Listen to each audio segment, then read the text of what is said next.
ጤና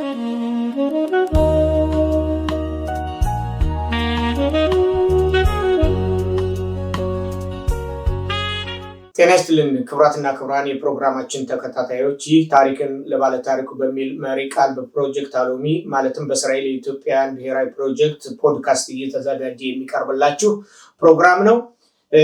ዛሬም እንግዳለን። እንግዳችን አቶ ጋሻው አስናቀው፣ የፕሮግራሙ አዘጋጆች ደግሞ ሮኒያ ካሌና አምሳሉ ማህሪ፣ ምስል ቀረጻና የድምጽና ምስል ቀረጻ አሸር ሳሙኤል። ውድ የፕሮግራማችን ተከታታዮች፣ እንግዲህ እንግዳችን አቶ ጋሻው አስናቀው ጽዮናዊ እስረኛ በሚል መድበለ ሰፊ የሆነ በጣም ቆንጆ የሆነ መጽሐፍ በ2016 ዓመተ ምህረት ጽፎ ለአውደ ንባብ አቅርቧል። በዛ መጽሐፍ ዙሪያ ያደረግነውን ዳሰሳ ይዘናላችሁ እንቀርባለን።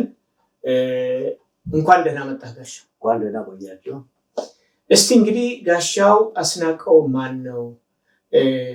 ይሄን መጽሐፍስ እንዴት ሊጽፍ ቻለ? እድገቱ ውልደቱ ሴት ነው? ራስህን እስቲ ለፕሮግራማችን ተከታታዮች ብታስተዋውቅ። እሺ፣ ስሜ ጋሻው አስናቀው አለሙ አንደኛ ስሜ ነው። በሁለተኛ ደግሞ ካሳው ማር አስናቀው እባላለሁ። የተወለድኩት በወይንዬ ቁስቋም ክልል ገበሬ ማህበር ክልል ውስጥ ነው።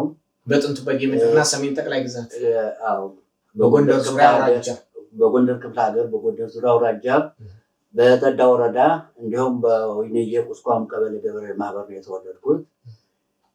የተወለድኩት ከአባቴ ከአቶ አስናቀው አለሙ ይሻለኝ ከእናቴ ከወይዘሮ አስረሳች አበራ ሳህሉ ነው የተወለድኩት። ከዛ ተወልጄ ሳድግ በደም በደስታ ከእናቴ ከአባቶች ከተከበሩት ጋር ለአቅመ አዳም ስትደርስ ድረስ ለአቅመ ሕይወት ስትደርስ ድረስ በፍየሎችን በማገድ ላሞችን በማገድ እንዲሁም የጋማ ከብቶችን ሁሉንም በማገድ አደኩኝ። ከዛ ራሴን እየቻልኩ የተቋቋምኩ ስመጣ ወደ እርሻ መሰማራት ጀመርኩ። እዛ እርሻ እያረስኩ ቤተሰቦችን በጥሩ ምረዳ በጥሩ ሁኔታ ማገለግል ነው የነበርኩት። ከዛም አባቴ በእውነት በጣም በጣም ጀግና ሰው ናቸው። ከክልሉ ከአካባቢው ከማንኛውም ቦታ የታወቁ ሰው ናቸው። ከአባቴ ጋር በጥሩ ሁኔታ ነው ያደኩት። ተንከብክቤ ነው ያደኩት። ከዛም ደግሞ ስደርስ ለአካለ መጠን ስደርስ ትንሽ የቀለም ትምህርት ሞከርኩኝ። ከአንደኛ እስከ 7ኛ ክፍል ተምሬያለሁ። የት ነው የተማርከው? አምቦበር ትምህርት ቤት ነው የተማርኩት። በእርግጥ ስለ አምቦበር ታሪክም ትንሽ እንደርሳለን እንትን ብትሉ በጣም ደስ ይለኛል። እና ከዛ ነው የተማርኩት። ከዛ በኋላ ያው ወደ እርሻ ተሰማርቼ ወላጆችንን እያረስኩ እያደፋረስኩ በወይንዬው አልካ የሚባል መሬት ትልቅ መሬት አለን የታወቀ ቦታ። ከዛ እያረስኩ እያደፋረስኩ እያለሁ ከዛ የእናት ሀገር ጥሪ መጥቶ እዛ በፊት እኔ አቶ አምሳሉ ጋሻውን እኔ ከልጅነት ማውቀው ማለት እኔ በሱ ዕድሜም ባልሆን እሱም ወንድማችን በአካባቢው የኖረ በግብርናው ዓለም ተሰማርቶ ወላጆችን ማውቃቸዋለሁ። ወንድሞችም የኔ ጓደኞች ናቸው። እና ካሳው ማር በልጅነቱ በጣም ጠንካራ ጎበዝ ታታሪ ወጣት ነው ነበር። እንግዲህ ወደፊት ያለውን ምን እንደሰራ ምን እንዳደረገ እሱ ይገልጽልናል። እንግዲህ ወይንዬን አልፈህ አምቦበር ትምህርት ቤት ስትማር አምቦበር ለምሳሌ የይሁዶች ትምህርት ቤት ነው። እንግዲህ ይሁዶች ከዚህ ሀገር ተምረው ተመልሰው ከዛ ትምህርት ቤት ተቋቁሞ በዛ አማካይነት በዛ አካባቢ የምንኖር የነበረ ልጆች ከዛ እስከ አንደኛ እስከ 6ኛ ከዛም እስከ 8ኛ ክፍል ይማሩ ነበረ። በዚህ አጋጣሚ አንተም ይህን እድል አግኝተህ እንግዲህ ወደ ትምህርት ቤት ወላጆች ሰደው አንተም ለመማር በቃል ማለት ነው። እንግዲህ 8ኛ ክፍል ከጨረስክ በኋላ ወይም 7ኛ ክፍል ከጨረስክ በኋላ ወደ የት ሄድክ? ያንን ከጨረስኩ በኋላ ያው ትምህርት አቋረጥኩ እንጂ ያው አልጨረስኩትም። 7ኛ ክፍል ድረስ ተማርኩኝ፣ አልጨረስኩትም። ያው ወደ ግብርና ዙር የተሰማራው ትንሽ የሀገራችን እርሻ ቁፋሮ ትንሽ አስቸጋሪ ነው። ያንን ለመወጣት ቤተሰቦችን ለመርዳት ስል ትምህርቱን አቋርጬ ወደ ግብርናው ገባው። ከዛም እያረስኩ እያልኩ ጥሩ ኗሪ አድርጊያቸው ነበር ቤተሰቦችን። ከዛም ትዳር መስርተህ ነበር? መስርቻለሁ። ያን ጊዜ ያው በእናት አባቶች ፍቃድ ሴት ታጭታልኝ። ያችን ሴት ከብልቧ የሚባል ሀገር ሩቅ ሀገር ነው፣ 12 ሰዓት መንገድ ነው። ከዛ ሄደው አጭተውልኝ ከዛም ብቻ ከኔ ጋር ያው ለተወሰነ ጊዜ ቆየን። ከዛ በኋላ ያው እርሻውን ትቼ የእናት ሀገር ጥሪ መጣ። ወደ እናት ሀገር ጥሪ አዘነበልኩ። እንግዲህ ከዚያ አሁን አንተ እኛን አሁን ለማስታወስ የሞከርከው የኢትዮጵያ ይሁዲዎች ስለ ራሳቸው ብቻ ስለ ሀገሪቱ ከፍተኛ አስተዋጽኦ ማድረጋቸውን ያንን እየገለጽክልን ነው። ያንም ደግሞ አሁን በአንተ ደረጃ ብቻ ሳይሆን እንዳንተም ሌሎቹም ቤተ እስራኤሎች በዚያ ኢትዮጵያ በአደጋ በወደቀችበት ጊዜ ቤተ እስራኤላውያን አገሯን ከአደጋው ለመከላከል የማያደርጉት ጥረት አልነበረም እና አንተም ያንን በመውረስ ውስብ የሚለውን ነገር በመውረስ አሁን አንተ እኔም ለሀገሬ መከላከል አለብኝ፣ ከሀገሬ የሚመጣ ከጠላት መጠበቅ አለብኝ በእውነት ወደ ውትድር ማለት ነው። እንዲህ ይላል ስለ እናት ሀገር ጥሪ ጋሻው ገጽ 22 ላይ ለኢትዮጵያ ጭቁን ሕዝብ ኢኮኖሚያዊ ለውጥና እድገት ያመጣል ተብሎ የታሰቡና የፈነዳው አቤት ንጉሳዊን የዘውድ አገዛዝ ብቻ ሳይሆን በሀገሪቱ ውስጥ የመሬት ይዞታ ላይ ተንሰራፍቶ ጭቆናና ምዝበራ ያካሄድ የነበረውን ከፊል ፊውዳልና ከበርቴም እጅግ ስላስቆጣ ጠበንጃ እየታጠቁና በህቡ እየተደራጁ ከደርግ ጋር በጦር ሜዳ ለመፋለም ጫካ ገቡ። በከተማ ውስጥ ደግሞ አብዮት እንዲፈነዳና ለጭቁኑ የኢትዮጵያ ሕዝብ ለውጥ እንዲመጣ በግንባር ቀደምትነት የታገሉ በርካታ ምሁራን፣ ወጣት ተማሪዎች ስልጣን ላይ ከወጣው የደርግ መንግስት ጋር ዶሮና ጥሬ በመሆን የለየለት የከተማ ውስጥ ትግልና ጦርነት ማካሄድ ጀመሩ። ኢትዮጵያ ባሰበችውና ባልጠበቀችው የእርስ በርስ ጦርነት ውስጥ ስትዘፈቅ ድሮም በንጉሱ ጊዜ አምፀው ሳል በረሃ ውስጥ የገቡና ራሳቸውን በሶስት ድርጅቶች ማለትም የአረብን አቅጣጫ የሚከተለው የኤርትራ ነፃ አውጪ ግንባር ወይም ኤኤልኤፍ፣ በብዙ ገጽታው ማርክሲስትና ሌኒኒስት ይል የነበረው የኤርትራ ህዝባዊ ሓርነት ግንባር ኢፒኤልኤፍ፣ እንዲሁም በርካታ የአረብ ፔትሮ ዶላር ለማግኘት የቻለውና በፊት የኢኤልኤፍ መሪ በነበረው ሳልሳቤ የሚመራው ለኤርትራ ነፃነት የተሰለፈ ህዝባዊ ኃይል የሚባለው ድርጅት ከመቼውም ጊዜ በበለጠ ሁኔታ ኃይላቸውን አሰባስበውና አጠናቅረው ጦርነት ሲያውጁ የኢትዮጵያ ዲሞክራሲያዊ ህብረት ወይም ኢዲዩ የተባለው የከበርቴ ጥርቅም ደግሞ ጎንደርን ለመቆጣጠር እና ለመያዝ የለየለት ጦርነት ከፈተ።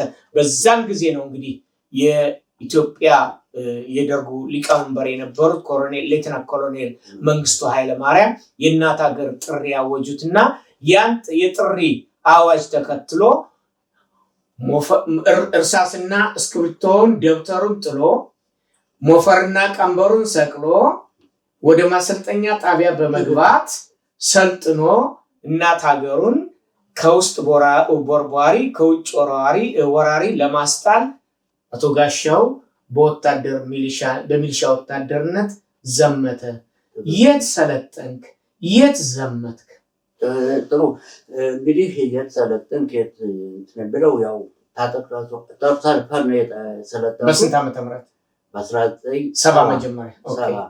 ግን ከዛ ከመድረሴ በፊት በገበሬ ከማህበር ክልል ያለው አገሬ ሁልጊዜ ትቆጨኛለች፣ ለአገሬ ሁልጊዜ አስባለሁ እና ክልሉ ገበሬ ማህበር ያን ጊዜ ወቅቱ በጣም አስቸጋሪ የመንግስት ለውጥ የዛም ለመቋቋም ከፍተኛ ጥረት ስለነበረ በክልሉ ከፍተኛ ሌባዎች፣ ከፍተኛ ወራሪዎች በየቦታው ተስፋፍተው በገበሬ ማህበሩ ክልል ይሯሯጡ ነበር። ያን ጊዜ ያው የክልሉን ገበሬ ማህበር ጋር ሁኜ በተለያዩ ቦታዎች በክልሌ አገልግያለሁ። ብዙ አስተዋጽኦ አድርጌያለሁ። በደጎማ ከመዝመቴ በፊት በደጎማ፣ በበለሳ፣ እንዲሁ በደንቢያ በተለያዩ ቦታዎች ብዙ አስተዋጽኦ አድርጌያለሁ። የአካባቢ ሚሊሻ በመሆን በገዛ ብረቴ በአባቴ መሳሪያ በዛ ነው የዘመትኩት። ከዛ አንግዛት ማቾች ብዙ የተለያዩ ገበሬ ማህበራት ነበሩ። እናቶ አባይ በሪሁን አካሌ ጀግናዎች ነበሩ። ለህብረተሰባቸው የቆሙ የሚታገሉ እናቶ ሸቴ አካሌ ጀግናዎች ነበሩ። ያው ከነሱ ጋር ሁኜ አብሬ አባቴን ወክዬ በአባቴ መሳሪያ አባቴን ወክዬ አብሬ ከነሱ ጋር ነፃ አውጥቻለሁ። ደጎማ የለ ደንቀዝ የለ ደንቀዝ በጣም ከፍተኛ ሌባ ወንበዴ ዘራፊ ነበረ። ከብቶችን የሚወስድ ቤት የሚያቃጥል እንደዛ ነበረ። ያንን ሁላ አስወግደን ከዛ በኋላ በዛ ስሜት የተነሳሳ የእናት ሀገር ጥሪ ሲደረግ እኔም ከጓደኞች ከወንድሞች ጋር ግማሹ በምልመላ ግማሹ በወዶ ዘማች እኔ በወዶ ዘማች ነው የሄድኩትኝ። በራሴ ፍላጎት በወኔ ነው የሄድኩትኝ እና ከዛ ታጠቅጦር ሰፈር መጀመሪያ በሳሙኤል ነው እንትን ማነው አቦ ነው የተሰበሰብነው። አቦ ጎንደር አቦ ከጎንደር አቦ ያው መጥቶ አውቶቡስ ወደ ታጠቅጦር ሰፈር ወሰደን። ታጠቅጦር ሰፈር ሄደን 3 ወር ብቻ ነው የሰለጠነው። ያን ጊዜ ከፍተኛ እንቅስቃሴ ነበር በትግራይ ላይ በከፍተኛ ውጊያ ነበር። 3 ወር እንደሰለጠን የመሳሪያውን እንኳን ስልቱን እንትን ሁላ በደንብ ሳናውቀው መፍታት መግጠም ሳናውቀው እንዲሁ ዝም ብለን ነው ታቅፈ ነው የሄድነው። በዛን አድርገን ወደ አባይን ተሻግረን ጎጃምን አድርገን ባህር ዳርን አድርገን ያው ጎንደር ገባን። ጎንደር አንድ አዳር ማለት ነው አደርን። ከዛ ተነስቼ አዘዞ ተነስቼ ቀበዚት ሂጄ ከስልጠና በኋላ ነው ይሄ ከታጠቅጦር ሰፈር በኋላ ስልጠና ሰልጥነን 3 ወር ሰልጥነን ወደ ትግራይ እየተላክን ነው። አሁን ዘመዶቼ እህቴን ነሳራ ያለህን ብዬ ቀበዚት ሄድኩኝ። ሂጄ እህቴን አይቼ ባለቤትየው ነፍሱን ይማር እሷም ነፍሷን ይማረው እህቴን እሱ መረቀኝ፣ በጣም መረቀኝ። አድመሷዳነ ልጄ እንደ ልጄ በዛው አትቅር፣ ቆስለ ቢሆን ተመለስ እንደተማር ለቤትህ ያብቃ ልጄ ሂዶ ቀርቷል፣ አንተም እንዳትቀርብኝ አንተም ልጄ ነህ እንዳትቀርብኝ ብሎ መርቆ ሰደደኝ። ተመርቄ ያሸር ወደ አየር ማረፊያ ነበር በካምቦ ነበር። እንዳጋጣሚ ጦሩ ተነስቶ ሲሄድ አንዲት መኪና ብቻ የተወሰኑ ሰዎች አዛዦችን ይዛ እሷ ብቻ አገኘው። ከነሱ ጋር ተሳፍሬ ያው ተከትዬ ከጦሬ ጋር ወለቃን አድርገን የአምባ ጊዮርጊስን አድርገን ያው ወገራ ደባርቅን አድርገን ደባርቅ ስንደርስ አስቸጋሪ ነው መውረድ አችሉም መሄድ አችሉም ብለው የሲቪል ሰራተኞች ነገሩን። ከዛ ያሰራሩ ሰራተኞች መንገዱ በጣም ፈንጅ ተቀብሯል፣ መውጣት አችሉም መውረድ አችሉም። እዚህ ላይ አሁን የምንሰማው ታሪክ በጣም አስገራሚ ሁኔታ እንግዲህ አንድ ሰው ወደ ውትድርና ዓለም ሲመለመል ወይም ሲሄድ የ3 ወር ስልጠና ማለት በጣም ቀላል ስልጠና ነው። አሁን እንግዲህ በ3 ወር ውስጥ ሰልጥነህ በጠላት ጋር ጠላት ብለህ የምትወሰነውን ህብረተሰብ ጋር ለመዋጋት አንተ ያለህ ብቁ ችሎታ ከፍተኛ መሆን አለበት። ማለት በ3 ወር ውስጥ ምን አይነት ስልጠና ተወሰደ? ያ ስልጠና ለዚህ ለውጊያ ያበቃቸዋል ወይ? አሁን በዚህ በእስራኤል ሀገር በምንመለከትበት ጊዜ 3 ወር ምንም ትንሽ ጊዜ ነው። በተለይ በ3 ወር ውስጥ የሚደረገው የውትድርና ስልጠና በጣም አነስተኛ ጊዜ ነው። ለምሳሌ በ3 ወር ውስጥ ምንም እኛ የሰለጠነው በዚህ አይነት ወሮችም ቢሆን እኛ ተዋጊ አይደለም፣ የተዋጊው ደጋፊ ነን። ግን ተዋጊዎች በይበልጥ ከ7 ወር እስከ 1 ዓመት የሚሰለጥኑበት ሁኔታ አለ። አሁን እንዳልከው ዳባት በጊዮርጊስን አልፋችሁ ዳባት ደርሳችሁ ወደዛ ቦታ ወደ ደባርቅ በምትሄዱበት ጊዜ ፈንጅ አለ ተባለ። ይሄ ነገር የሚያውቅ ሰው ከሌለ ፈንጅ እንዴት ማፈንዳት እንደሚቻል በ3 ወር ማጥናት ጥናት ውስጥ የሚያደርግ ብዙ ጊዜ አይገኝም እና በዛ ሰዓት እንደዚህ አይነት ችግር መኖሩን እያወቃችሁ ማለት እናንተ በሞራል ነው ያላችሁት። ከዛ ደግሞ ስትደርሱ ደግሞ ሞራላችሁና የሰውነት አድሬናላችሁ ከፍተኛ ይሆናል እና ለውጊያ ያላችሁ ፍጥነት በጣም ሊፈጥን ይችላል እና ይህን በተመለከተ አንተ ከጓደኞቹ ጋር በአንተ እድሜ ያሉ ልጆች ናቸው እንግዲህ አሁን በዛ ሰዓት ወጣቶች ምን አይነት ስሜት ተሰማችሁ? በጣም አስቸጋሪ ነው። ያን ጊዜ ወቅቱ አስቸጋሪ ስለሆን አገሪቱ ተወረረች የሚል ያው ከበላይ አካል ትዕዛዝ ስላለ ያን ጊዜ እንደዛ ብለው እንትን ሲሉ ጥያቄ አቀረቡ። መንገዱ ሊማሊሞ በጣም አስቸጋሪ ሰንሰለታማ ቦታ ነው፣ ፈንጅ ተቀብሯል፣ መኪናዎች መውረድ አይችሉም ምናምን ተባለ። ሊማሊሞን የምትወርዱ ሁሉም በመኪና ሳይሆን በእግራችሁ ቀይና ግራ ሆናችሁ መሐንዲሶች እየመረመሩ መውረድ አለባችሁ ተባለ። ግዴታ ነው። እዚህ ጋ ሮኒ ምን አለ መሰለህ አሁን ይሄ 3 ወር ሰልጥኖ የሚወጣው ጦር በኢትዮጵያ እንትን ይሄ ቴክኒካል ሚሊተሪ ቴክኒካል ውስጥ ሬዲዮ መገናኛ፣ ሕክምና፣ መሐንዲስ፣ ክብቶ የተለያዩ አሉ። እነኚህ ቅድም እንዳልከው የ11 ወርም የ1 ዓመትም የስልጠና ኮርስ የወሰዱ ናቸው። ይሄ ፈንጅ መርማሪዎች አሁን ለምሳሌ መሐንዲስ የሚባሉ አሉ። ስለዚህ ይሄኛው ግን እግረኛው ጦር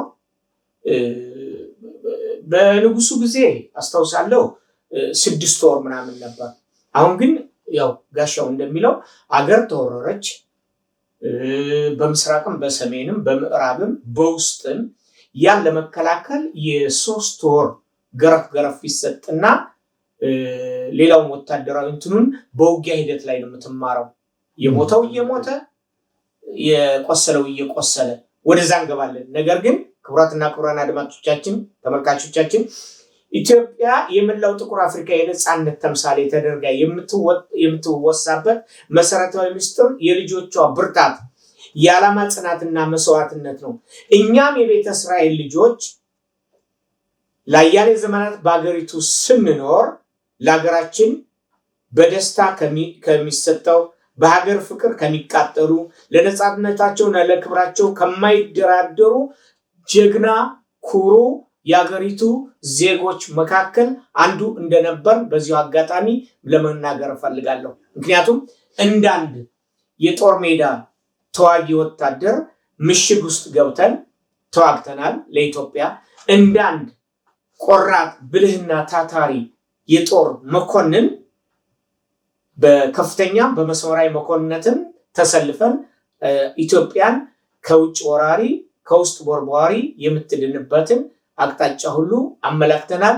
አረንጓዴ፣ ቢጫ፣ ቀይ ሰንደቅ ዓላማ ከፍ ብሎ እንዲውለበለብ አስፈላጊው መስዋዕትነት ከፍለናል። ከነኛ መካከል አዳምጠኝ፣ ከነኛ መካከል እንግዲህ ሚሊሻ ወታደር ጋሻው አስናቀው አንዱ ነውና በዚህ የጦር ሜዳ ውሎ የዘማች አርማና የጦር ሜዳ ጀግና ተሸላሚ ነህ። የጀግንነቱ ሚስጥር ምንድነው? እንግዲህ ስንት ገደልክ ስንት አቆሰልክ የሚለውን ነገር ወደዛ አንገባም። ወታደር ነህና ፊት ለፊት የመጣውን ሁሉ ያው ማስከንዳት ያለ ነው እና ከዛ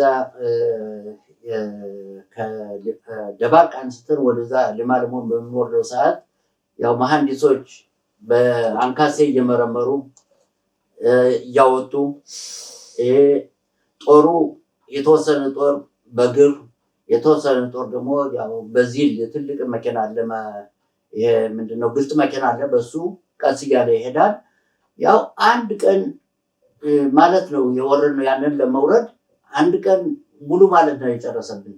ወርደን እታች ዛሪማ የሚባል ቦታ ስንደርስ መሸ። ከዛ ትምህርት ቤት አለ፣ ከትምህርት ቤቱ በሉ ረፉ ተባል። ከዛ እረፍት አደረግን። ማታውን ወንበዴዎች መጥተው ገጠሙን። አጣጣፉት ያ ደግሞ ዋለ ሰው ገጠሙን።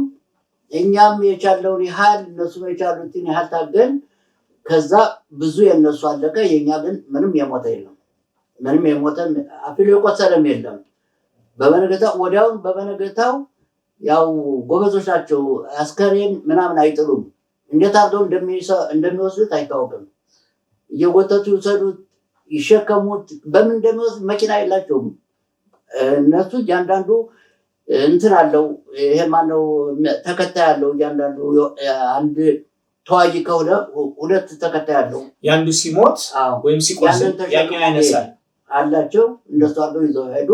ወዲያውም በበነገታው አደርነ። ሲነጋ አረ እንዴት ነው ምናምን ብለን ስንጠይቅ ቀጠናችሁ ነጥብ ቀጠናችሁ ሽሬን እንትን ሽሬ ሰለክራካ የሚባል ቦታ ነው እና በቀጥታ መሄድ አለባችሁ ተባለ። ያው ያለውን ጦሩን ይዘን ወደ ሽሬ ሄድነ። ሽሬ ሰለክራካ ስንደርስ እንዳጋጣሚ አነ ኬንዳው እንትኑ ኬንዳው ለብሶ እንደተኛ ይሞታል። እንዲሁ ደግሞ በሜዳው ላይ ወድቆ ይሞታል። ከነሱ የኛው ከዛ ያለው ተደምሶ እነሱ ምንም ነገር አላገኙም። ከነሱ ቀደም ብሎ የራሳቸውን ቆይ በዚህ ሁሉ ግን ጋሻ እንግዲህ በሰራዊቱ የአወቃቀር አቋም መሰረት ጓድ መሪ አለ፣ መቶ መሪ አለ፣ ሻምበል አዛዥ አለ፣ ሻለቃ አዛዥ አለ እያለ ይቀጥላል። ያንተ በውጊያ ቦታ ላይ የነበረ ድርሻ ምንድን ነው? መጀመሪያ መቶ መሪ ነው የነበርኩት። ከመቶ መሪ ምክትል አስር አለቃ ነበር። ከምክትል አስር አለቃ በስም ነው እንጂ የኛ የሚሊሻ ሰራዊት ማዕረግ የለም። አስር አለቃ ነበር። ከአስር አለቃ ሆነ ጓድ መሪ። ጓድ መሪ ነኝ። ከዛ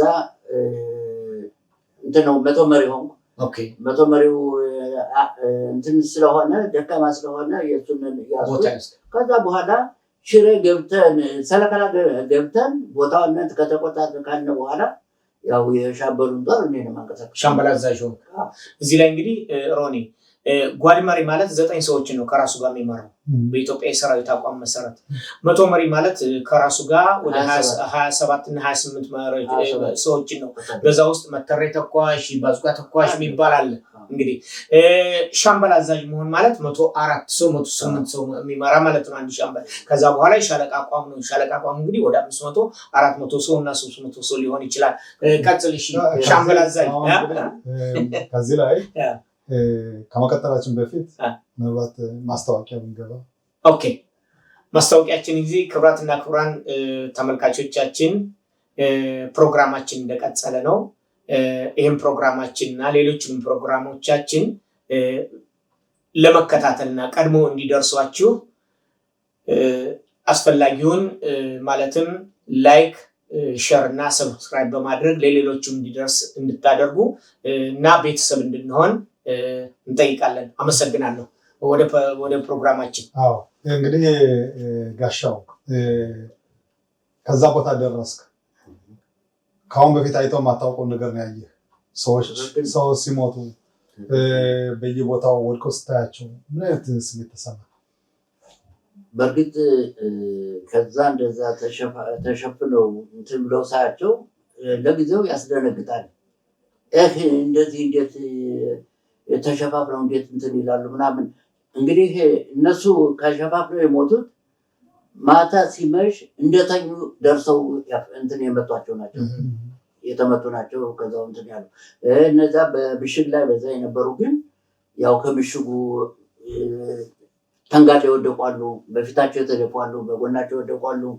እነሱ ምንም ስሜት አልሰጠ። ግን እኔ ትንሽ እንደማስደነገጥ ያደረገኝ እንትናቸውን ለብሰው እንደተኙ የሞቱት ብቻ እነሱ አሳዘኑ። በእውነት ድንኳናቸውን ከእንዳቸው የሆነ እንትን አለ ምንለሰው ብርድ ሲሆን ስሙ ጠፍቶኝ ነው። እኛ ዲቦን እንደምንለው በዛ ደግሞ የመኝታ ከረጢት ይባላል። የመኝታ ከረጢት ይባላል። አሁን እዛ ውስጥ ገብቶ እንደተኛ እዛው ላይ ገለዋቸዋል። አሁን እነሱ አሳዘኑ። ለምን ሳይዋጉ ሳይሉ እንዲው ሜዳ ላይ እንደተኙ መሞት የሞት ነው። እነዛ ግን ከዛ መቱን የሞቱት ግን አሁን እነዚህን ካየ በኋላ አንተ ደግሞ የጦር መሪ ሆነ። እንግዲህ አሁን አንተ ሌሎችንም የማዋጋት በኃላፊነት የመውሰድ ሰዎቹ ሲቆስሉ ወይም ሲሞቱ ለነዛ ደግሞ ወደ ቦታቸው እንዲመለሱ የማድረግ ኃላፊነት ሁሉ አለብህ እና እንዴት ተቋቋሙ? ያን ጊዜ ያው የአካባቢው ገበሬ ማህበር እኛ አዲስ ጦር ገባ ሲባል ይመጣሉ፣ አንዳንድ ይመጣሉ ገበሬ ማህበር ምናምን የአመራር አካላት ምናምን መጡ። ከዛ አነጋገርናቸው። እንዴት ነው ምናምን ስንላቸው የአካባቢው ሁኔታ ጠየቅናቸው። አካባቢው በጣም አስቸጋሪ ሆኗል በአሁኑ ሰዓት። ተሃት ነው የሚሏቸው። ተሃት በየቦታው አሉ፣ ይሯሯጣሉ እና እናንተም እንድትጠነቀቁ እንፈልጋለን በሉ። እኛ እንጠነቀቃለን፣ ግን እናንተ ያለውን ሁኔታ ኢንፎርሜሽን እንድትሰጡን እንድትነግሩን፣ ጠቁሙን፣ በየት እንደሚመጡ ምን ሰዓት እንደሚመጡ እንድጠቁም እንፈልጋለን ምናምን ብለን አነጋገርናቸው። ከዛ በኋላ ከኛ ጋር እንትን ሆኑ። አንድ ያው በቃል እንገናኛለን፣ እንነጋገራለን፣ ያለውን ሁኔታ እናጠናለን። ከዚህ ላይ ለምሳሌ ስለዚህ ጉዳይ ቀኑ ሁሉ ስናወራ ብንኖር ደስ ባለን ነበረ። ነገር ግን ጋሻውን ወደዚህ የጋበዝነው በተለይ መጽሐፉ ዳሰሳ ነው እና እዚህ ጋር አንድ ነገር እኔ ማለት እፈልጋለሁ። ለምን መሰለህ ሮኒ፣ ይሄን ፕሮግራም ስንጀምረው በመጽሐፍት ዙሪያ የመጽሐፍ ዳሰሳ ነው። ሆኖም ግን የሰውየውን እድገት አነሳስና ወደ ስነ ጽሁፍ ዙሪያ የገባበትንም መንገድ መጥቀሱ አስፈላጊ ነው። ትክክል ነህ። አሁን እንግዲህ ጋሻው ጽዮናዊ እስረኛ በሚል ርዕስ ነው መጽሐፍ የጻፈው። የጦር ሜዳ ጀግና ሆኖ ተሸልሞ የዘማች አርማ ይዞ እንዴት ወጣህና ጽዮናዊ እስረኛ ለመሆን ተገደድክ? የእስረኝነት ሚስጥሩስ ምንድን ነው? ከጦርነቱ ጋር የሚዛመድ ነው ወይንስ ሌላ ተልኮ ነበርና ከመንግስት ሕግና ስርዓት ጋር ተጋጭተህ ነው ወይንስ ምንድን ነው ችግር? ከዛ ጋር እየይዛ መጽሐፉን እንድትጽፍ ያነሳሳ? እሺ፣ በጣም አመሰግናለሁ። እንግዲህ እኔ ያው ጦር ሜዳ እንዳለሁ ቆሰልኩ። ከባድ ቁስለኛ ሆነ። አንድ 3 እና 4 ያህል ጓደኞች የነበሩ፣ አንዱ በዚህ ተመታ፣ በዚህ ፈርሱ ሁላ ወጣ። አንዱ ከዚህ ጉልበቱን ተመታ፣ አንዱ እንትን አለ። ይሄ በዚህ እንትን ያለው ሳይሞት እግሩን የተመታው ሞተ። እኔ በዚህ ተመታው። ያው ክብሩ ይስፋ ለፈጣሪ፣ እናቴ አባቴ አምላክ አወጣኝ። ያው ወደ ለስራው ብቁ ባለመሆን አስመራ ሄጄ በየቦታው ሕክምና ወስጄ ከዛ በኋላ ሪፈር ተብዬ ብቻ አይደለም ለውትድርና ብቁ አይደለም ተብዬ ወደ አዲስ አበባ ተላኩ። አዲስ አበባ ሄጄ ማገገሚያ ታጠቅቶ እንትን ማነው ለገዳዲ ሕክምና እየተመላለስኩ እንትን አድርጎ ኋላ ከመረመሩ ካየ በኋላ አይ አንተ ለፍላጎት ቢኖርህም ለግዳይ ብቁ አይደለህም፣ እጅህ አያነሳም እንትን አይልም ነበር፣ አችልም ምናምን ብለው ሪፈር ብለው ወደ ጎንደር ላኩኝ። ጎንደር ሂጄ ያው ከቤተሰቦቼ ዘመዶቼን ወገኖቼን አይቼ አንድ የተወሰኑ ቀናት ቆይቼ ልሰራ ብል እጅም ያለ ማንሳት እንኳን እርፍ ላነሳ ምንም ነገር ልብስ ለበልበስ ላቸገርበት ነበረ። ከዛ በኋላ ምን ማድረግ አለብኝ? ማስታወቂያ ፈልጌ ቀላል ስራ ባገኝ ጎንደር ምናምን ብዬ ወደ ከተማው ሄድኩኝ። ከተማ ሄጄ ማስታወቂያ አየሁ። ማስታወቂያ አይቼ ተመዘገብኩ። የክፍለ ሀገር አስተዳደር ጽሕፈት ቤት የሚል ማስታወቂያ ወጣ አገኘሁ። ከዛ ሄጄ ተመዘገብኩ። ከዛ ተመልሼ ቤት የመጣሁ የተወሰነ ቀን ቆይቼ ልጠይቅ ሄድኩኝ። እንዳጋጣሚ ማስታወቂያው በዚህን ቀን ፈተና ምናምን የሚል ወጥቶ ተዘርዝሮ አገኘው። ከዛ በዝርዝሩ አንደኛ ተመዝግቤ አገኘሁት። ከዛ በኋላ ተደስቼ ያንን ፈተና ወሰድኩ። ፈተና የሚፈለጉ 2 ሰዎች ብቻ ናቸው ለአስተዳደር ጽሕፈት ቤት። አሁን ከዛ አንደኛ ተመዝግቤ አገኘሁ። ከዛ በኋላ ጠየቁኝ። ያው ተወዳደርኩ። ያው በአንደኛ አለፍኩኝ። ለምን ሚሊሻ ሰራዊት በፈለጉት ቦታ ስራ እንዲቀበሉ ተብሏል። ከጦር ሜዳ የተመለሱ ቆስሎ የተመለሱ ስራ እንዲያገኙ ተብሏል። ያም ራሱ ጨምሮ ረዳኝ። ከራሴ እውቀቱም ጨምሮ እሱ ነገር ረዳኝ። ከዛ በኋላ የክብረ ሀገሩ ጽሕፈት ቤት ሰራተኛ ሆኜ ተመድቤ ከዛ እየሰራው እንዳለው አሁን ምሰራው ከሻለቃ መላኩ ጋር ነው ምሰራ ነበር። ክፍለ ሀገሩ ዋና አስተዳዳሪ የሰፋ እንደያ ጸሐፊ ክፍለ ሀገሩ ነበረ። ከሱ ጋር ነው ምሰራው። ያው እንግዲህ እሱን እንደ እንትን ነገር ያዩታል፣ ይፈሩታል፣ ይሉታል። በቃ ነፍሰ ገዳይ ነው የሚያዩት። አንተ አትፈራው? እኔ ምንም ነገር አልፈራው። ሲመጣ የሱን ጠበንጃን የብቻ እንጂ ሚይዛት ራስ ጠባቂዎች እንኳን አይነኳትም። ሲይዝ አቅፏት ነው እየሮጠ የሚመጣ። እኔ እቀበለዋለሁ፣ ሂጄ በሩን ከፍትለታለሁ፣ ይገባል። አለቻት ማስቀመጫ ወስጄ ቁጭ አደርግለታለሁ። ሳስቀምጥለት ሳስቀምጥ እስትወጣ ድረስ አይቀመጥም።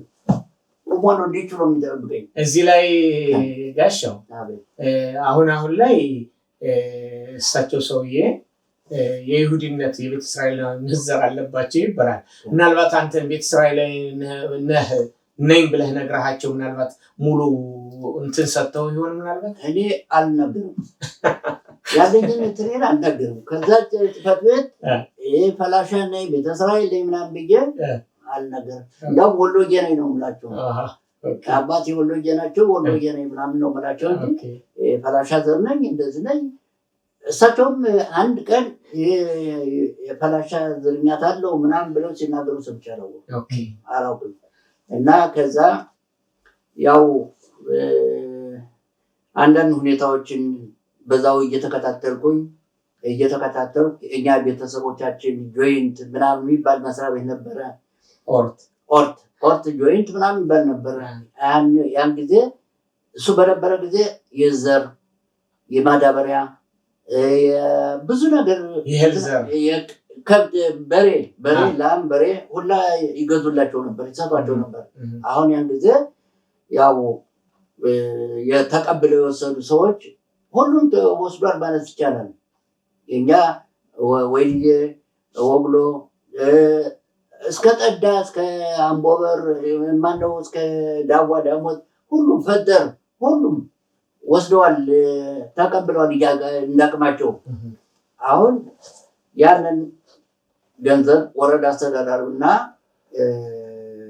ገበሬ እንትን ማነው የግብርና ሰራተኛዎች መክፈል አለባቸው፣ እኒህ ፈላሻዎች መክፈል አለባቸው ምናምን ብለው ይወስናሉ። አሁን ሲወስኑ አሁን እንዳይከፍሉ ሙቷል፣ በሬው ሙቷል፣ ዘሩ ተዘርቶ ድርቅ በልቶታል። እዛው መሬት ላይ ያን የሚሰጥ የነበረው እንደወለደ አግድ ሰርተው ዘርተው ወይም በሬውንም አርሰው ትርፍ ካገኙ በኋላ ዝም ብሎ ነው የሰጣቸው። ድርጅቱ ዝም ብሎ ሰጠ።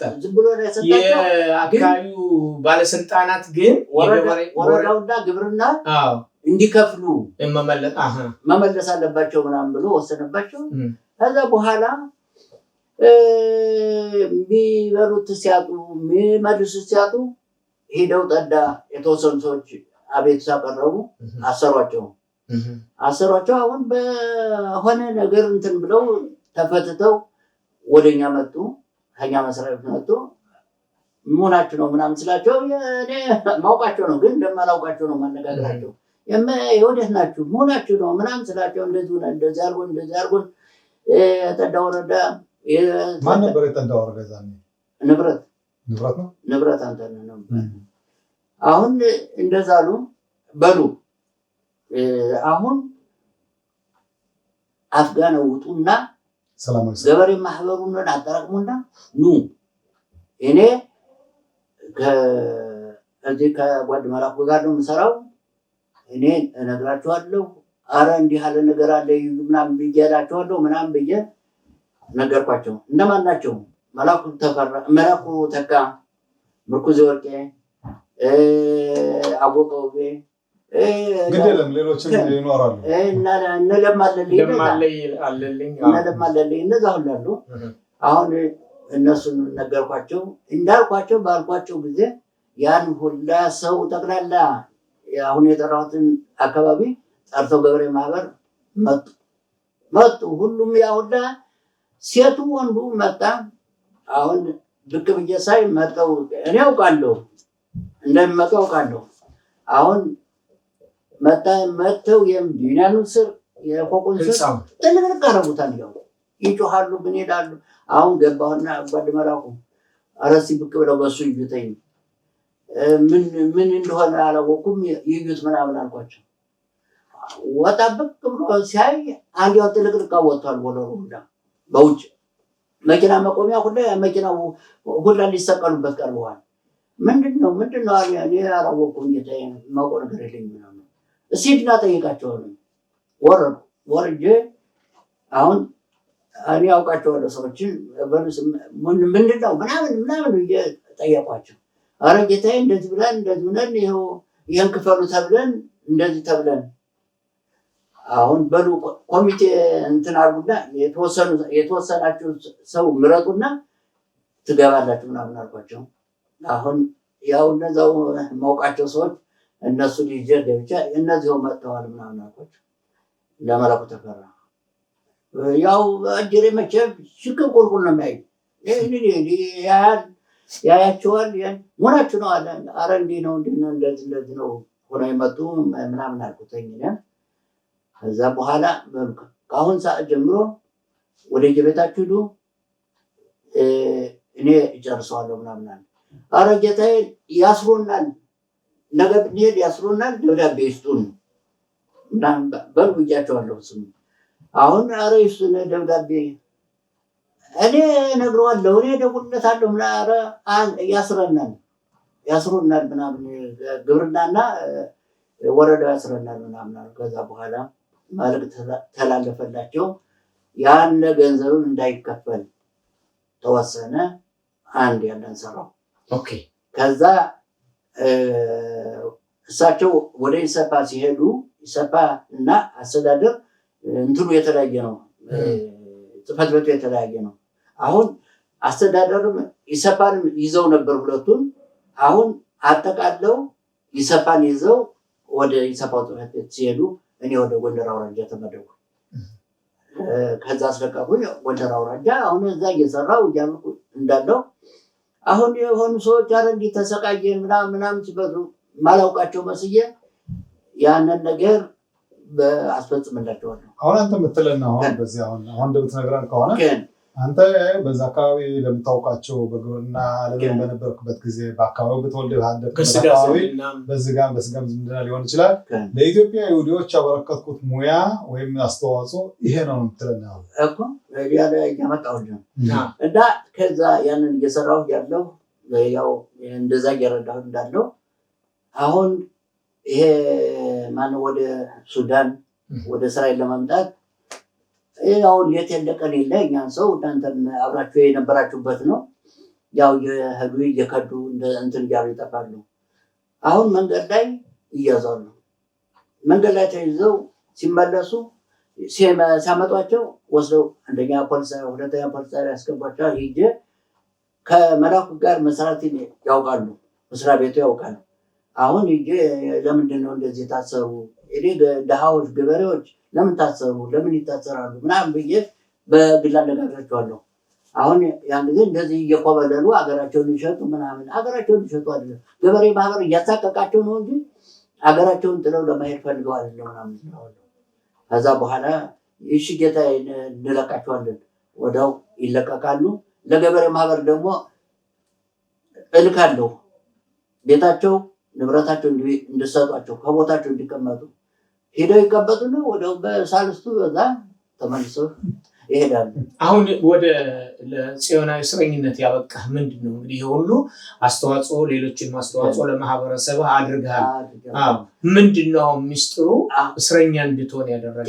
ከጽዮናዊነት ጋርስ ምን ግንኙነት አለው? አሁን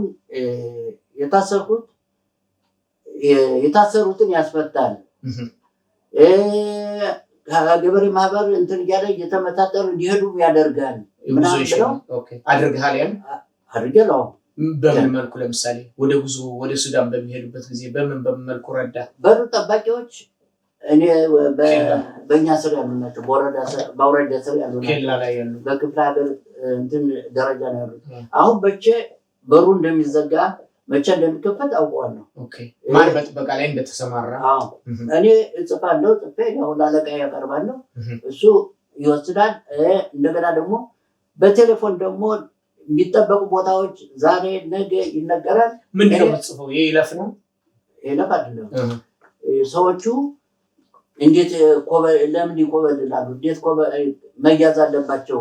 መታሰር አለባቸው ምናምን ሲሉ አፊሉ ወታደር ተመርምለው ይሄዱ ይባላል። ተመርምለው ወደ ሳሙና በር ሲወስዷቸው ሂጄ ሳሙና በር ሁላ ያወጣኋቸው ብዙ ልጆች አሉ። የቤተ እስራኤል ልጆች። አሁን ይሄ ነው እንግዲህ አንተ ነው ወደ እስር ቤት ያስገባ። አሁን ይሄን እንትን አሉና ከዛ በኋላ እሱማ ይሄን ይሰራል ብለው ጠቁመው አሳዙኝ።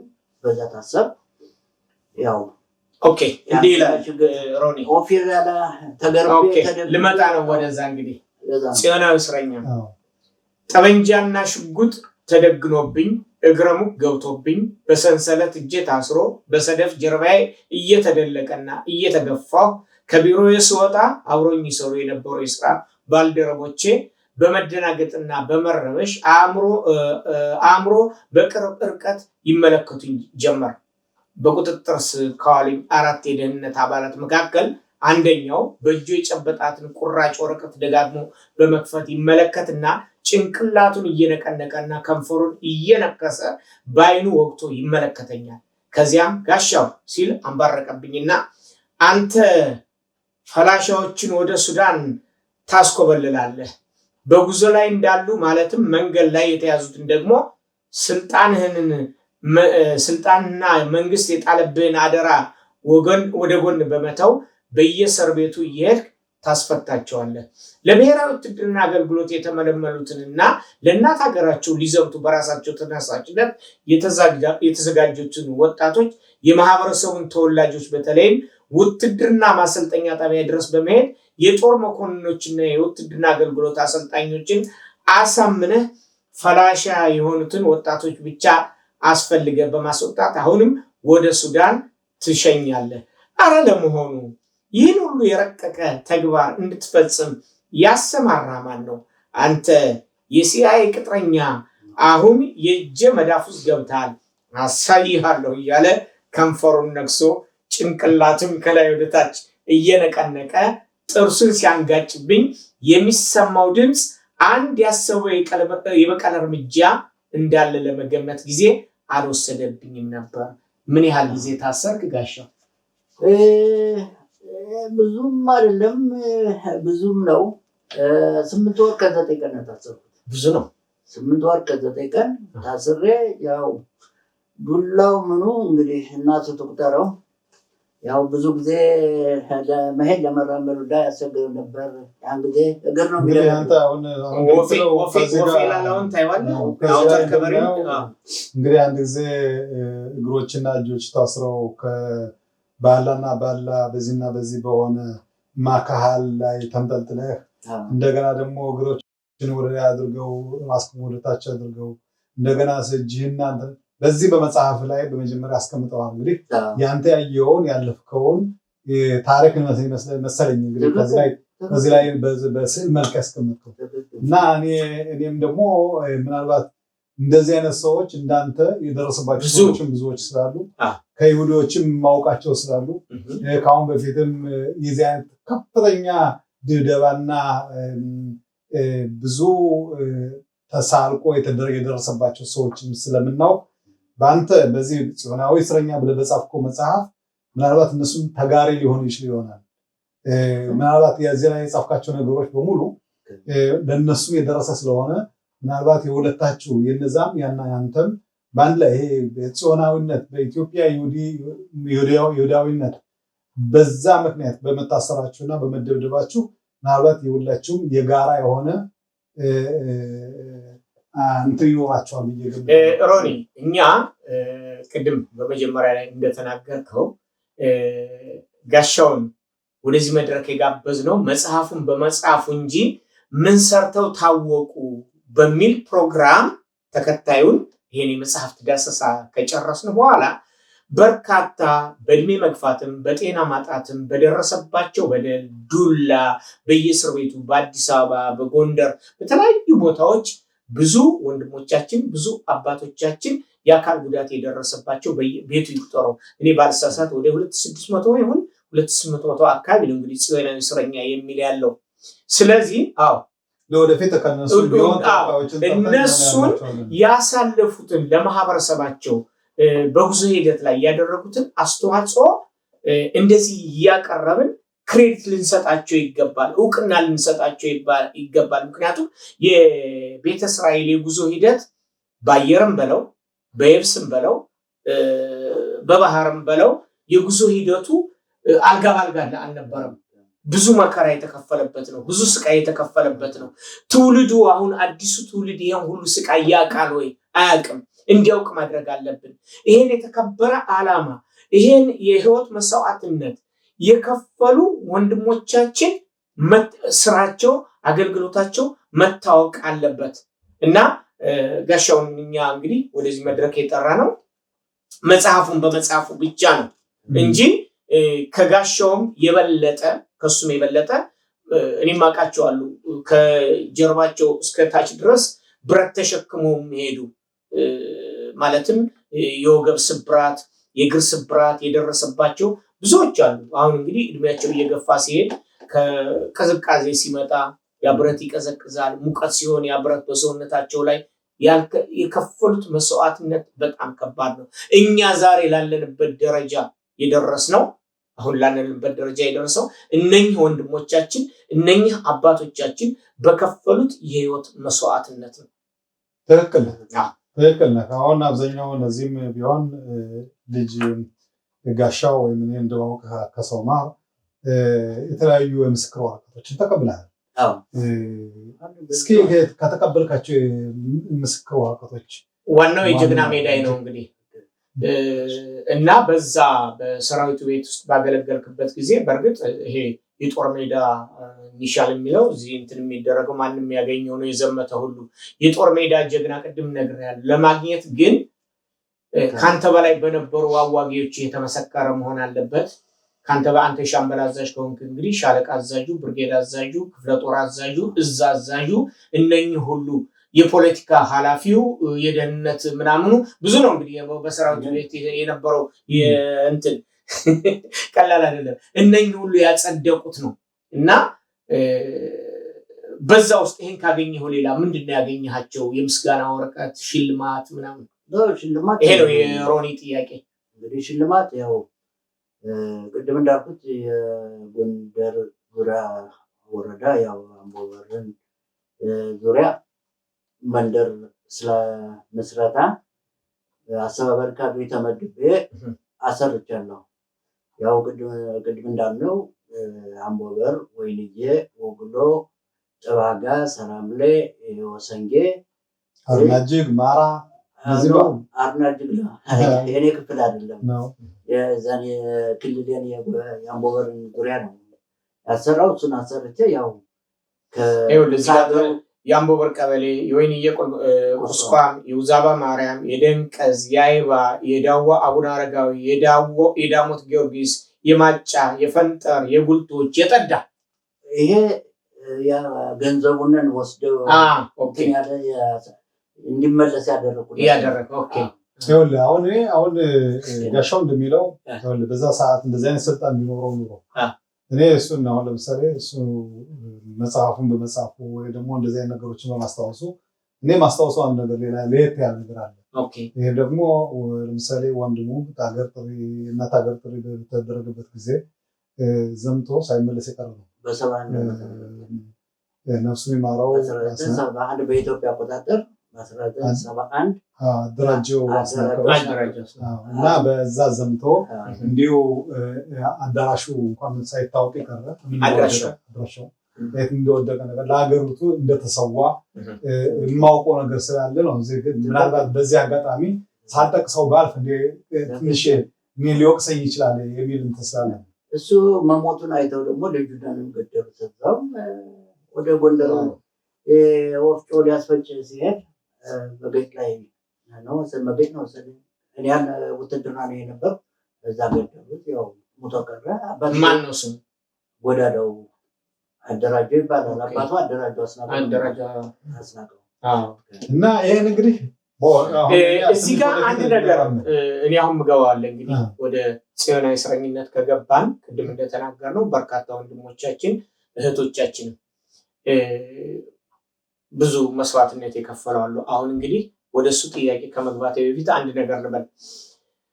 አሁን ትኩር ብሎ መርማሪው ነው እንግዲህ አሁን ትኩር ብሎ ተመለከተኝና አሁን ወደ ወፌላላ ስገለብጥህ እውነታን ትነግረኛለህ።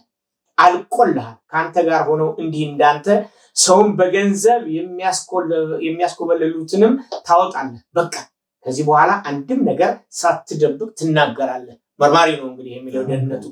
እምቢ ካልክ ደግሞ የሚከተልን ነገር ከወዲሁ ወቅ በማለት እጁን እያወነጨፈና ጣቱን እየወነወነ ሲደነፋብኝ አውሎ የሚያሳድረኝም አልመሰለኝም ነበር።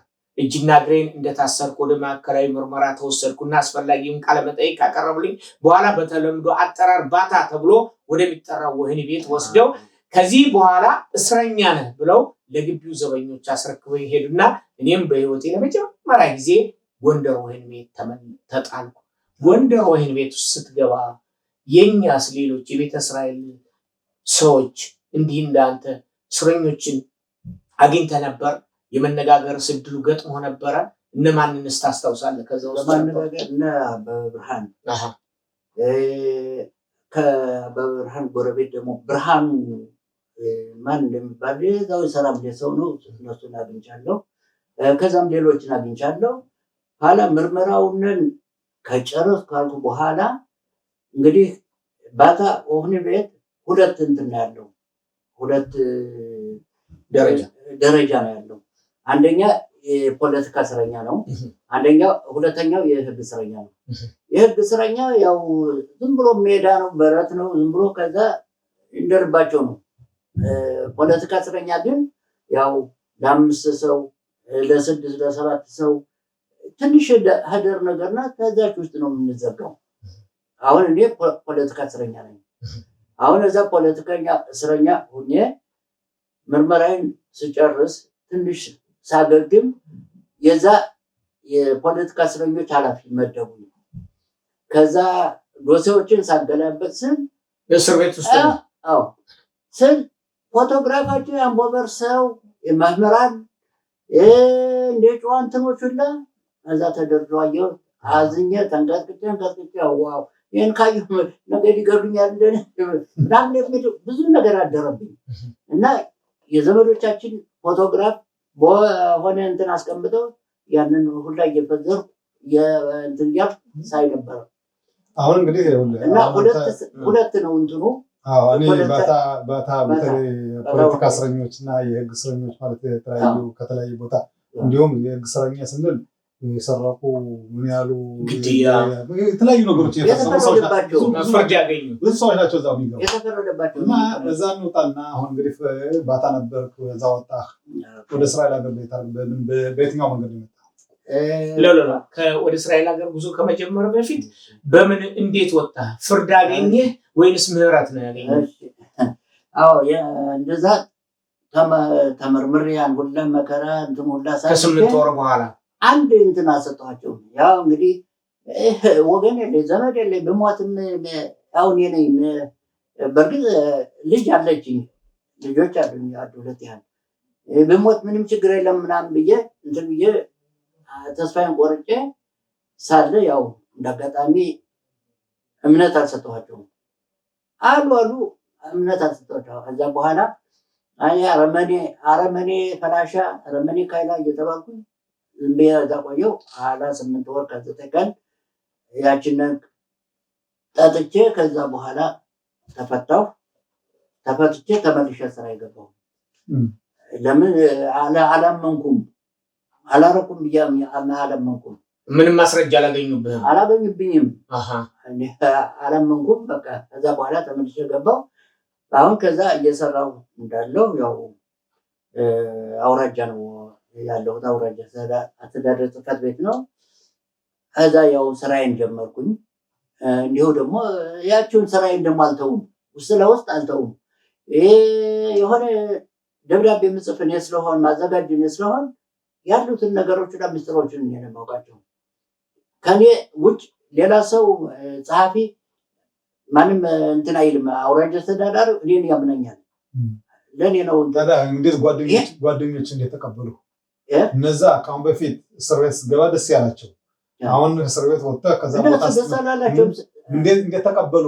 ሲያዝ እኮ ደነገጡ እንጂ ደስ አላላቸው እኮ። መያዝ አስደነገጣቸው ነው። እኛ ጠቋሚዎች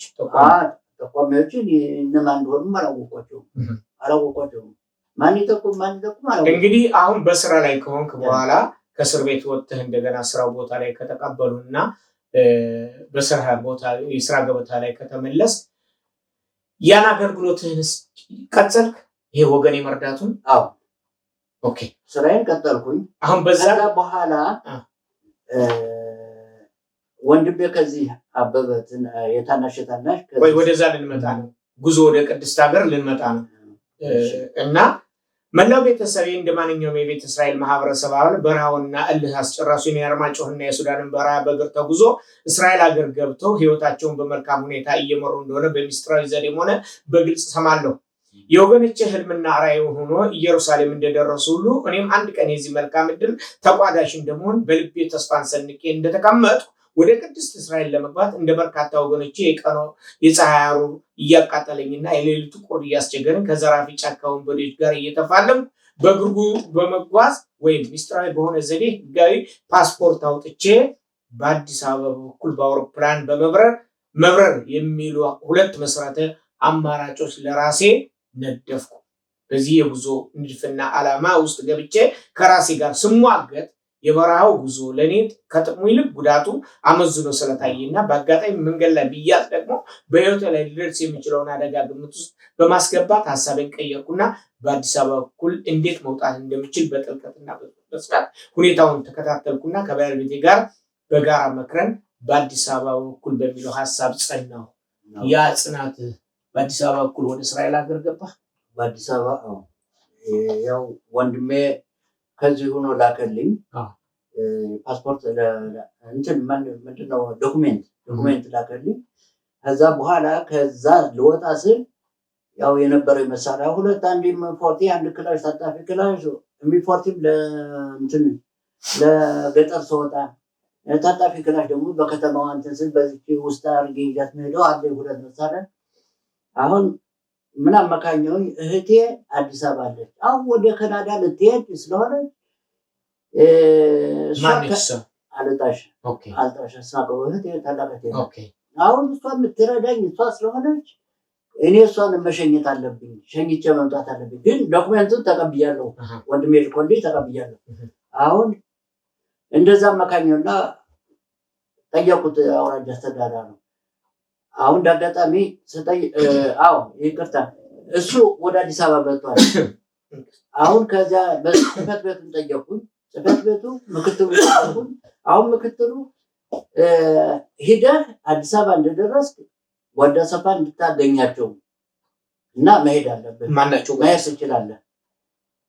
ወደ ሰፋ አውራጃ አስተዳዳሪ ኦኬ አዲስ አበባ ስላለ ከሱ ጋር ሂደህ በቀጥታ መገናኘት አለብህ፣ ደውልለት ምናምን ብለው ቴሌፎን ቁጥር ሰጥተው እሺ ብዬ አዲስ አበባ ሄድኩኝ። ከዛ በኋላ አለቃዬንም አላየሁት፣ አላልኩት፣ አልደወልኩም። ያሸር እንትን በቀጥታ ሄጄ እንትን ዶክመንትን ይዤ ያው ሀገር ውስጥ ጉዳይ ሚኒስትር ከዛም ብዬ በማውቀው መስሪያ ቤት ወዳቸውና አዘጋጅቼ ሰርቼ ጨርሼ ከዛ በኋላ ብዙ የትግሬዎች ደግሞ ረዳት ያጡ ምስኪኖች ብዙ ነበሩ። የአንድ 15 የሚሆኑ የነሱን ፓስፖርት አውጥቼ ለእህቴ ባል ለብቻ ሰጥቼ ያው በእሱ አማካኝነት ነው የሰጡኝ የነበረ እነሱ። አሁን አሰርቼ ሰጥቼ ወዲያውኑ ወደ እስራኤል ብቻ ልጅህን ጥለህ በስንት ዓመተ ምህረት ገባህ? በ90 ቆይ ልጅህን ጥለህ? አረ ይዣቸው ነው የመጣሁት። ሚስትህንም ልጅህንም? ሚስቴን አላመጣሁም። ሁለት ልጆች ይዤ ነው የመጣሁት። እንዴት ለፈቀዱልህ? የስንት ዓመት ነበሩ ልጆቹ? አንዱ የ5 ዓመት አንዱ የ8 ዓመት። እንዴት ፈቀዱልህ? ለምሳሌ እኔ ጋር አብሬ ያሰራሁት ዶክመንቱን ልኮልኝ ነበር። እናታቸው የት ነች አላሉህም? አላሉኝም፣ አልጠየቁኝም። ትልቅ ዕድል ነው። ኦኬ እዛ እስራኤል ሀገር ገባህ? እስራኤል ሀገር በምን ተቀመጥክ? ክፍለ ሰባ ክፋር ሰባ ተቀመጥ ከዛ አሁንም ክፋር ሰባ ነው ክፋር ሰባ አሁን ከዛ በኋላ እንደማየው ከዚህ በመጽሐፍ ላይ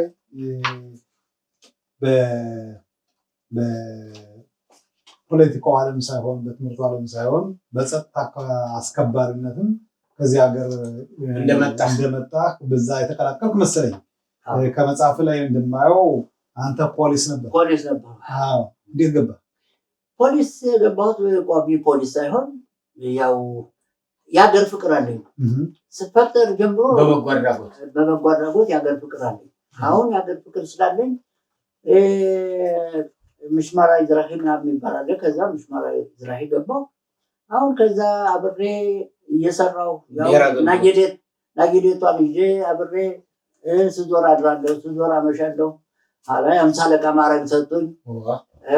የእስራኤል አምሳ አለቃ? አዎ የእስራኤል አምሳ አለቃ። ያቺ ደን ሄጄ አሁን ትውና አደረኩኝ። ከትውና በኋላ የመኪና አደጋ ደረሰብኝ። በቃ ከዛ በኋላ በቃኝ አልኳቸው። ወይ በምን ህይወትህን ትመራለህ አንተ?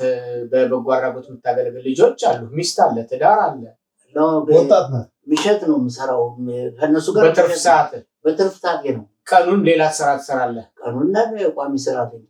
ጋሻው ወደ አንድ ነገር ልመልስህ፣ ወደ ነበርክበት አካባቢ አምቦበርን ትወዳታለህ? አምቦበር እናቴ አምቦበር ናት። አምቦበርና ወይንጌል ካልከኝ እኔ እንጃ ነኝ። ለምን እንደሆነ ልንገር፣ ቃላት የለኝም። አምቦበር ይላታል እዚህ ጋር። ታሪክ ለምትወዱ ለማወቅ እውነት አምቦበርን ከጥንት ማነው ያቀናት? በ1928 ፋሺስት ኢጣሊያ ኢትዮጵያን ሲወራት አዘዞ ነበር የእናቱ አስናቀው ቤት ቅርብ ስለነበር ካምፕና መንደሩ ለመውጣት ለመግባት በጣም ተቸገሩ። ለልጅ ለቤተሰብ ስለተጨነቁ ሳይወዱ በግድ አዘዞን ለቀቁ። አገር ለቆ መሄድ ቢከብድም ምን ያህል ዳስ ጥለው ቁጭ አሉ ከበረሃው መሃል።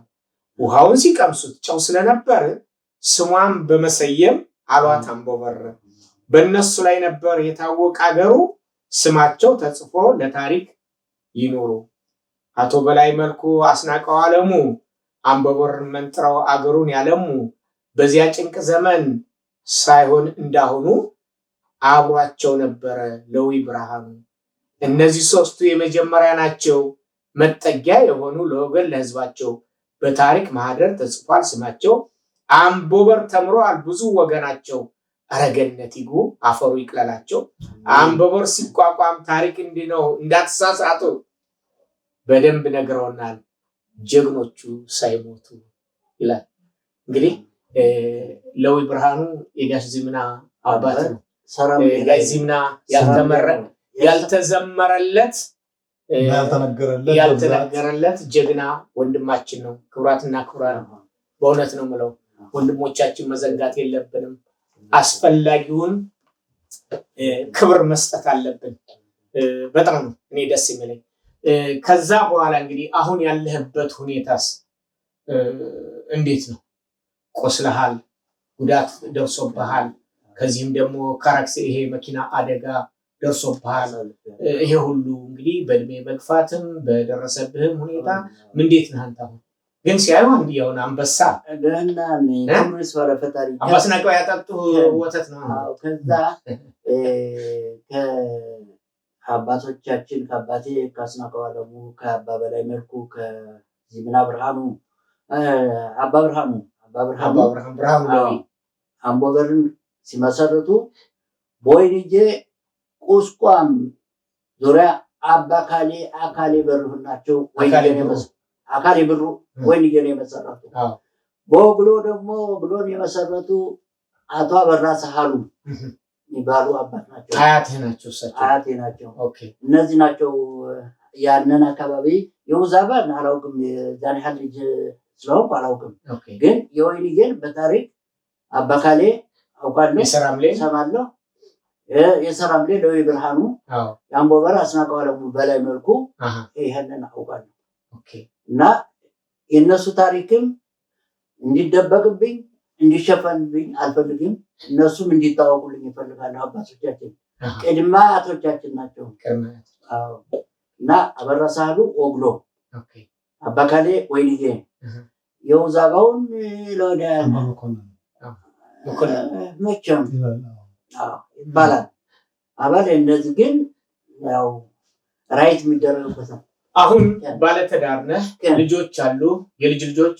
አዎ አሁን ያው በ71 ያው ባለቤቴ በምሳች ደግሞ መጣች። ከዛ ከዛም የተወለዱ የቀሩ ነበሮች እነሱን ማምጥቻለሁ። አሁን የ8 ልጆች አባት፣ የ11 ልጆች የልጅ ልጆች ሚጣት አያት ነኝ። ባሩካችን እግዚአብሔር ያብዛችሁ። አሁን አንተ እንግዲህ ልጆች አሉ፣ የልጅ ልጆች በትምህርት ዓለምም ከፍተኛ ደረጃ የደረሱ ሊኖሩ ይችላሉ። እንግዲህ እስራኤል ሀገር ከመጣን በኋላ ከእስራኤሉ ህብረተሰብ ጋር አብሮ ለመኖር፣ አብሮ ለመቀላቀል፣ አብሮ ለመሄድ የምናደርገው ከፍተኛ ጥረት እንግዲህ አንተም ቢሆን ባለህበት ሁኔታ ለልጆች ለወገንህ እንዴት እንደመጣህ እንዴት እንዳደግ በመጽሐፍ ላይ አስፍረዋል። ከዛም ደግሞ አንዳንድ አደጋዎች እንኳን ቢደርሱብህ አደጋ ደረሰብኝ እንግዲህ ከእንግዲህ በኋላ ምንም አቅም የለኝም ብለህ ዝም ብለህ የተቀመጥ ሰው አይደለም። እንዲያውም ያንን ነገር ተቋቁመህ አንዳንድ በግላዊ ፍላጎት እንደገና ህብረተሰባዊ ነክ የሆኑ አገልግሎቶችን በመስጠት ላይ ትገኛለህ። በአሁኑ ሰዓት እንግዲህ አሁን አንተ ሚታነህ አያት ማለት ነው። ስለዚህ ለወጣቱ ለወደፊት የምትመክረው ምክር ምንድን ነው? ጥሩ እንግዲህ ለወደፊቱ ለወጣቱ የምመክረው ያው እኔ ሀገር ወዳድ ነኝ ብያለሁ፣ ወገን ወዳድ ነኝ። እኔ ለወገኔ ማላደርገው ማልሰራው ነገር የለም። አብሮ እንዲበላ፣ አብሮ እንዲጠጣ፣ እንዲዝናና፣ እንዲደሰት፣ እንዲዳዳር፣ እንዲጓጓል ይሄን ወዳለሁ። ከዛም ደግሞ ደካማ መርዳት እወዳለሁ። አሁን ከኛ ከክፍለ ሰባ አሉ ብዙ ደካማዎች ቤተሰቦች አሉን። ለነሱ በቅዱስ ዮሐንስ በፋሲካ በዛ የተለያዩ እርጉሞችን ይርጉን እየለመንኩ እያልኩ የተለያዩ ድርጅቶች የዓመት በዓል መዋያ ሮሽ ሐሸና የዓመት በዓል መዋያ በቂ ምግብ በቂ የተለያዩ እንትኖች በፋሲካም እንዲሁ የመቁረቢያ መንገፊያ ምናምን የሚባል ነገር ሁሉ እያዘጋጀው እሰጣለሁ። አንተ የሰራው ነው ለወደፊቱ ለታዳጊው ትውልድ ወጣቱ ትውልድ። ከዛ ደግሞ አንዳንድ ሽማግሌዎች ትግል ለመሄድ እንትን ለማለት አይችሉም። አሁን እነዚያን የእርጉኖችን እንደገና እንትን ብዬ ሐማት ጌደር ሐማት ይዋብ ያማንገዳ ቅዱስ ቦታዎችን ጥዩን በአመት 2 ጊዜ 3 ጊዜ ወስዳለሁ።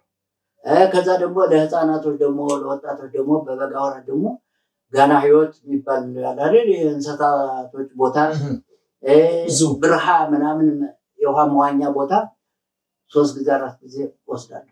ይሄን ሁላ ማድረግ ሰው ነኝ። ከዛ ደግሞ ለወደፊቱ በእውነት ሁላችንም እያንዳንዳችን ለወገኖቻችን፣ ለወንድሞቻችን፣ ለእናቶቻችን ሙሳይት ብንከፍልላቸው ብንደክምላቸው ያስመሰግንናል። ጥሩ ነገር ደስታ የገሌ ልጅ ይሄን አደረገ እንደዚህ ያደርግ ነበር ገሌ እንዲህ ያደርግ ነበር ያሰኛል። ጥሩ መርዳት ለራስም ጥሩ ይሆናል፣ ለህብረተሰቡም ጥሩ ይሆናል። ህብረተሰቡ ምርቃት የህብረተሰቡ ቡራኬ ለዛ ሰው በደንብ ያድርለታል። ስለዚህ እኔ አሁን ይሄ ሁላ አደጋ ሲደርስብኝ ያወጣኝ የወገኖቼ መልካም ስራ ነው። መልካም ስራ ስለሰራው ያ መኪና ቢሄድብኝ ብረቱ እንኩስኩት ብሎ ሲወድቅ እኔ ግን ወጥቻለሁ። ያው ስጋ የለበስኩት ዳፍቃ እኔ ወጥቻለሁ። ደህና ነኝ። አሁን ወገኖቼ ጋር አለሁ። ያንን ስራዬን ግን አላቋርጥም። አሁን ወንድሞቼ፣ ጓደኞቼ፣ ጎረቤቶቼ እንደዛ ቢረዱ እንደዛ ቢያደርጉ ይመሰገናሉ፣ በእግዚአብሔር ሊያገኙ ይችላሉ። ስለዚህ አሁን ወጣቱ ትውልድ አቅምና ችሎታው በፈቀደ መጠን አረጋውያንን እንዲረዳ፣ አቅመ ደካሞችን እንዲደግፍ ጥሩ መልእክት ነው። እንግዲህ ሰዓታችን እዚህ ላይ እያለቀ ነው። ክቡራትና ክቡራን ተመልካቾቻችን እንግዲህ ስለነበረን ጊዜ እጅግ አድርገን እናመሰግናለን። ወንድማችን ጋሻው አስናቀው ጥሪያችን አክብረህ በክብር እንግድነት ስለተገኘ ደስ ብሎናል። በተመሳሳይ ፕሮግራም በሚቀጥለው እስከምንገናኝ ድረስ መልካም ቆይታ። እናመሰግናለን።